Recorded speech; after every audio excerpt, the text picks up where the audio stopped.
So I'm here in Prague, Czech Republic. That's Prague Castle right there. I'm on the river. Let's see, lots of beautiful Czech architecture all around. I'm out doing a little bit of a running workout here. Probably, I don't know, what's today, Wednesday? So Thursday, Friday, Saturday, Sunday. I'm like 4 days out from the Prague Marathon. And here we go.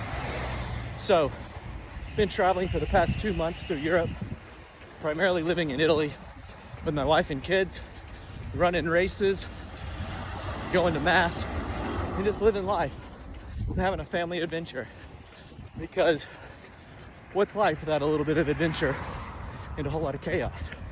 So here's a little bit of the nitty gritty behind the scene details of what it's like. Travel with 3 small kids, ages 4, 2, and I think now 5 months, which she was, I don't know, 3-4 months when we left or something. It's hard. It's definitely not easy, but parenting is hard no matter where you're doing it, right? I mean, parenting just in general is hard. Parenting is one of those things that's like the most challenging thing you could ever do. And no matter how prepared for it you think you are, you're not. And no matter how good of a parent you think you'll be, you won't. And no matter how much you tell yourself you won't suck, you will. And no matter how many times you promise to never do that thing again, you're gonna do that thing again. And kind of what Megan and I have realized and learned 3 kids deep is, since life is gonna be hard, you might as well show your kids what it's like to be a family that can come together around hard things, do hard things, and love each other in the midst of it. You get to teach your kids while traveling. You get to eat amazing food together. You get to deal with tantrums in the most beautiful places on the face of the earth that make you wish you could just fling yourself off of the tallest building and be done with it. That's what parenting and traveling is like, but it's like that no matter where you live. You could be in the smallest town in America and the whole time probably have those exact same feelings of wishing and hoping that whatever your kids are doing, they would just stop, because you can no longer endure any of it.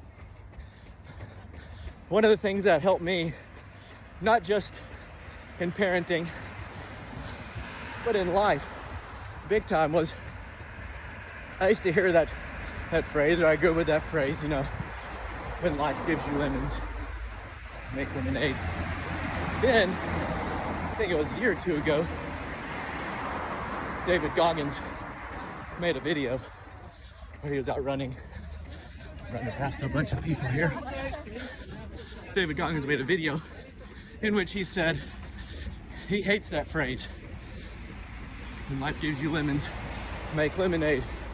So instead, Goggins said the way he sees it is when life gives him lemons, he just eats the lemons.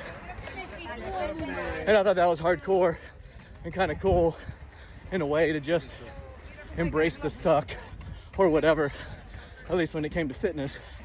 And I wasn't sure how it would apply, maybe beyond that, but I've come to realize that it has great application in nearly every facet of life.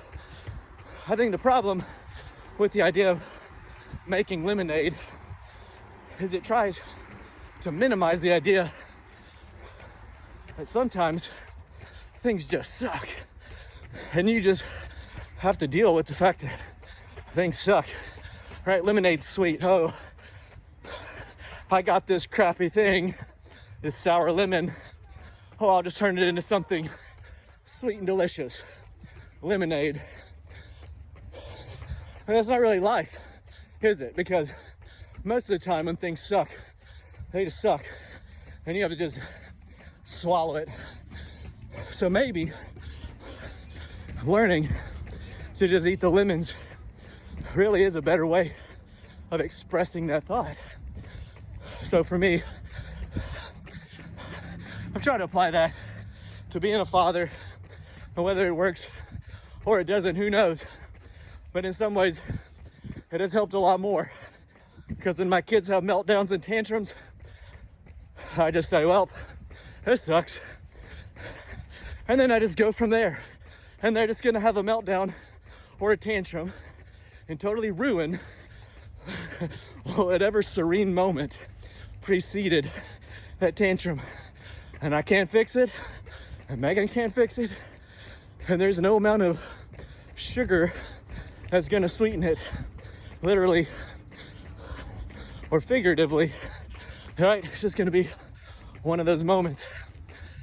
And I came to realize that when I changed my mindset to embrace it in that way, one of the things that happened was still got angry at my kids and really irritated when they did stuff. But I didn't become as angry or as irritated, because rather than trying to say, I realized there was no sweetening it. And I get mad at my kids, but I've learned that maybe that's part of parenting, is to just deal with the fact that it sucks and it's suffering. And suffering can be a beautiful thing, because suffering done rightly can lead us more deeply into our love and need for God. And that is something that I've learned, especially through Catholic teaching and in Catholic theology. And that is that suffering is a great thing, right? The great saints of the church, like St. Catherine of Siena, St. Teresa of Avila, when they spoke of the idea of suffering, it wasn't that suffering doesn't suck, but it was that suffering is something that God uses in our lives to bring us closer to Him. Writing the very beginning of what's considered kind of like the Aristotelian discovery,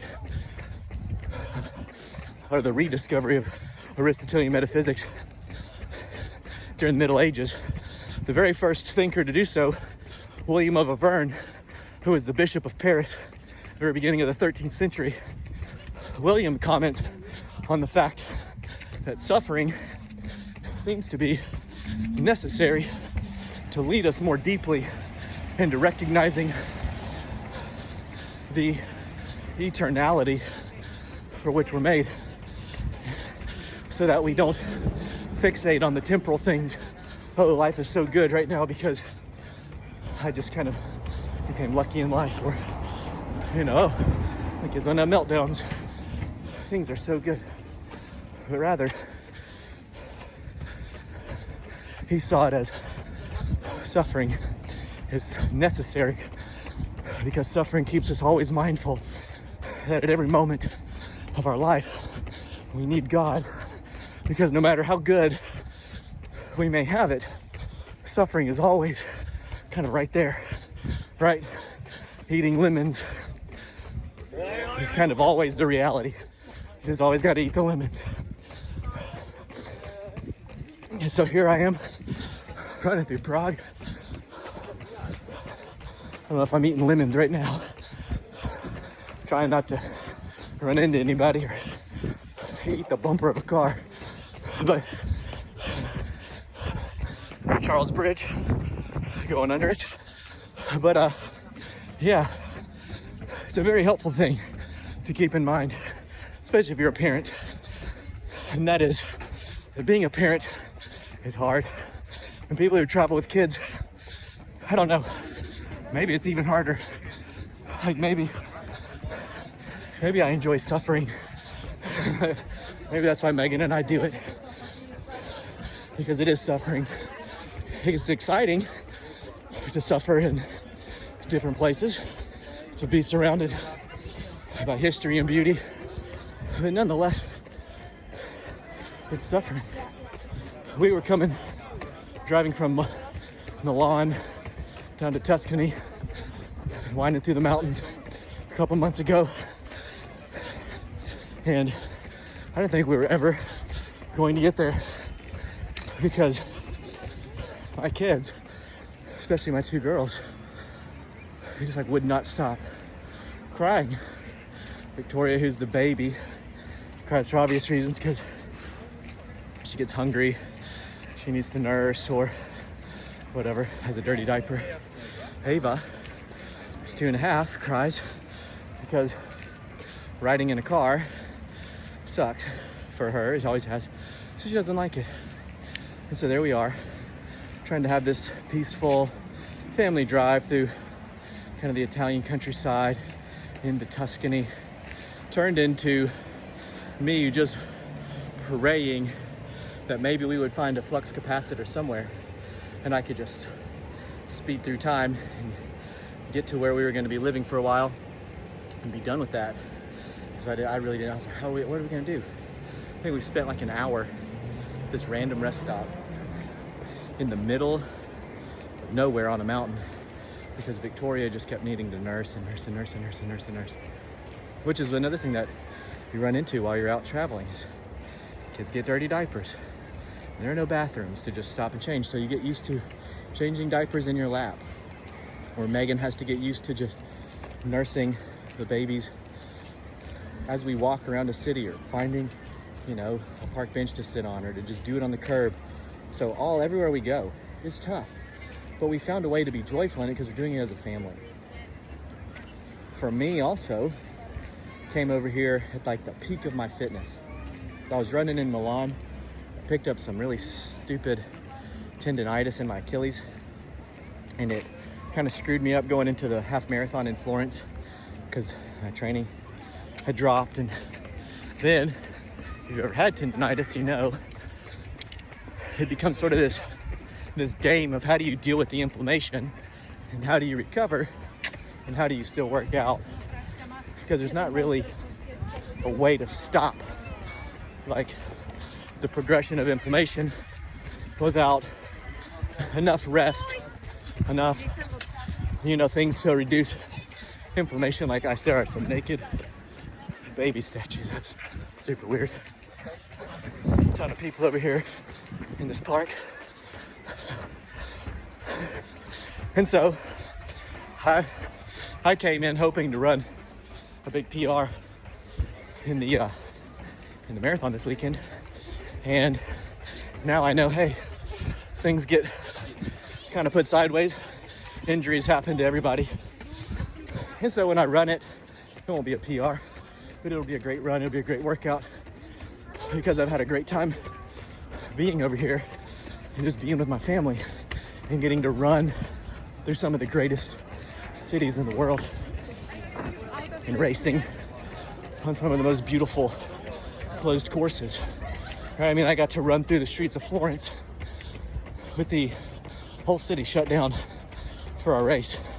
I can do the same thing for Prague. Like, we're very lucky to be able to do things that we do for those, not just me and my family, but for those of us who either live in the Western world or who are privileged enough to be healthy, to work out and to do things, to travel, to go places, to have children, to have families, to have a husband or wife who loves us. And it's a big deal. Maybe we take those things for granted way too often. I don't know, maybe we don't. But it's one of those things that when you have to remove, I think, some of the comforts that we have at home, right? Kind of the familiarity of where you are. Maybe you have family who help you out with your kids, or maybe you don't. Or maybe, maybe it's just easier there. Maybe it's easier to be distracted. It's been the other thing here. It's a lot harder to be distracted when everything. Oh, I'm not in a restaurant. Hang on. All right. When everything that you're doing, you're trying to be in the moment, which also doesn't always happen. There are moments when, you're doing anything you can to just not be in that moment because that moment has screaming, crying kids and you're trying to just get out of it. So that happens too. That's just part of life. But I think overall, in big picture, Goggins is right. And that is that eating lemons is something everybody has to do. You got to be able to eat lemons in life. You have to be able to realize that suffering, maybe it's good for us. Maybe it teaches us to be tougher. Maybe it teaches us to appreciate things more. Maybe it just teaches us about our own mortality, right? And maybe that's the whole point of suffering, that you can't even control and have a happy moment when you want it. Because sometimes your kid decides they just want to throw a fit for no reason, or things go wrong.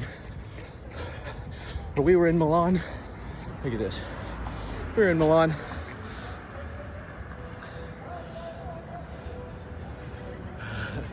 And I got locked in like an iron courtyard. Couldn't get out. The car was on the other side of this gate. My wife and kids were in the car, but I had the car keys in my pocket. I was double parked on the street. I couldn't get out. I was like in panic mode, right? Nowhere to climb out. It was like being trapped in this weird medieval prison because the automatic door was broken. I didn't have a key to open it. So I was just stuck, trying to contact people to get me out of there. Finally, I found this little ratchet, weird, super sketchy back door that led into the back of a bar. Came out behind everyone. I was able to get out that way. But in that moment, something as fun as just trying to go on a road trip with my family turned into a moment to realize, man, I'm not in control. I'm not even in control of getting in the car and just driving away from here, because I don't have control over that stupid door. And that's suffering. So I just had to eat those lemons, and I didn't do it gracefully. But afterwards, I was very appreciative for all of the times when I've been able to just get in a car, crank it, and go where I wanted to go, or that my wife and kids were safe, and we got somewhere we needed to be. All of those things I wouldn't be able to appreciate if it wasn't for suffering.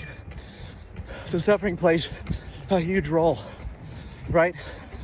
I mean, even physical suffering through exercise plays a role, and that is the suffering we undergo through exercise that actually helps stimulate skeletal muscle tissue enough so we can grow more muscle, or help stimulate the cardiovascular system so we can become fitter, so we become stronger, we become tougher to kill, we can live longer, be healthier, avoid disease, at least unnecessary disease. All of that comes through suffering. Because if you've ever trained hard or lifted weights hard, you know it's not fun. You may have lifts or workouts you like, but overall, it's not a fun thing, right? There's not a lot of fun in having to just push yourself as hard as you can, or pushing yourself to the point of maybe, can I get around here? Maybe throwing up, or just pushing yourself to the point of injury, because injuries happen, right? As you start to get closer to your absolute optimal best, whether that's in running or weightlifting or in any athletic competition, you're moving so close to the point of you're maximizing your body's ability to sustain an effort, whatever that may be. You have skeletal muscle contractions to lift weights, or you're having to coordinate different muscle synergies to stabilize across compound joints while you run, or you're hoping that your tendons and ligaments can withstand the amount of force and tension being put on them. And then injuries happen, and it sucks. But that's a good part of suffering, because it's not that all of a sudden you're broken forever. Usually, you just break for a minute. We have a great capacity for healing, and it takes a long time to lose fitness, so that's good. And so all the positive that we learn when we're not in the middle of suffering, and all the positive, that was like a hole in the street that we gain when we're not in the middle of suffering. It goes with us into those moments of suffering. And that's kind of cool too, because every time you suffer, if you're diligently working in the in-between, you're able to endure more. So maybe it minimizes the amount of suffering you actually experience, or maybe you experience a greater amount of suffering, but you're ready to handle and endure more, right? I mean, to take the Goggins analogy further, maybe you can just eat more lemons, right? I mean, maybe you were where you could eat 2 lemons and it gave you a sour face, but you did it. Then as you keep going, 5 lemons, I mean, I don't know, maybe by the time you're done, you got an entire lemon grove and you're just sucking lemons off of trees all day long because it doesn't bother you anymore, because suffering is just what comes to us because of life. It's the beautiful thing about life is that we suffer and we have to suffer. And so life, it's almost as if God has written into it this idea that we have to do hard things, because there's no way around not doing hard things, because if you don't do hard things, you're still going to suffer. But if you do hard things, you're preparing yourself to endure suffering, to undergo suffering, whether those are hard things spiritually, physically, mentally, emotionally, whatever plane you have to do these hard things on. I think that's the good thing about it, is it's preparing us to suffer, because suffering is without a doubt an unavoidable part of life. But maybe that's a good thing. Maybe that's the point. I don't know. So yeah, traveling with kids, living in Europe with kids, like, it looks cool. It is cool, and it's great, and I would not give it up for anything. But it is really hard, because it is hard to raise kids. It's hard to raise kids everywhere. And it's especially hard to raise kids if you're trying to raise them well. You know, you take the kids to mass, these beautiful cathedrals in Italy, and you're sitting there surrounded by ancient beauty. You're trying to be in that moment, trying to open yourself up for everything that's happening in front of you, and then in the mass. And then, you know, a kid starts to talk or scream or cry or not want to be there. And then all of a sudden, you realize, here I am, trying to have this moment where I'm just taking my kids to this church because I want them to appreciate it. And you're forgetting that they're 4 or that they're 2.5. And then you're brought back to reality very quickly.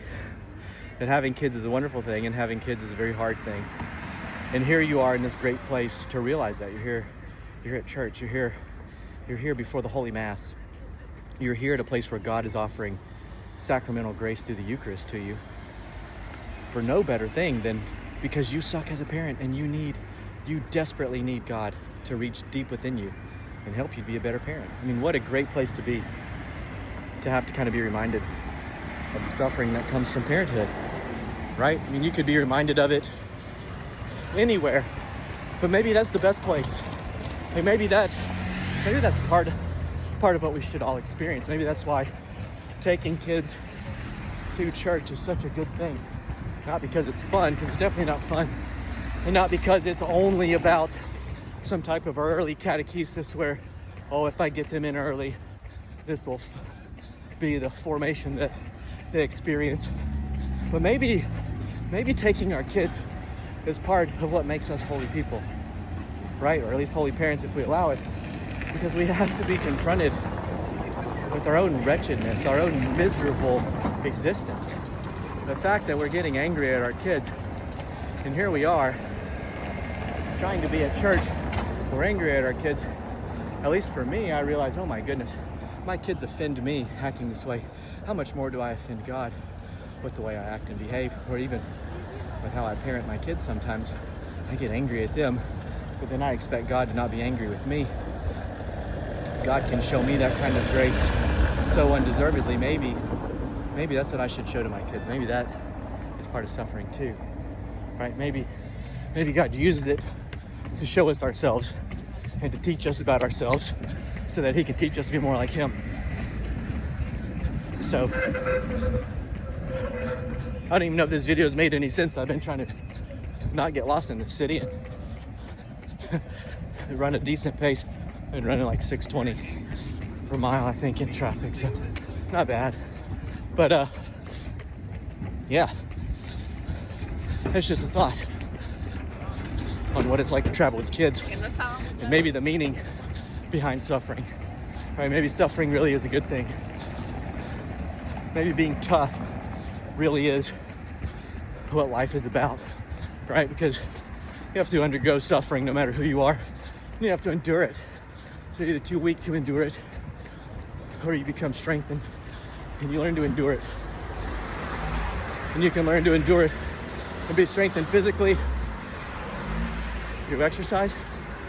And you can learn to be strengthened through it spiritually through things like penance and prayer, receiving sacramental grace through the Holy Eucharist, coming to the Lord, finding the end of yourself, reading scripture, all of these things, right? They're great ways to be strengthened spiritually. That leads you then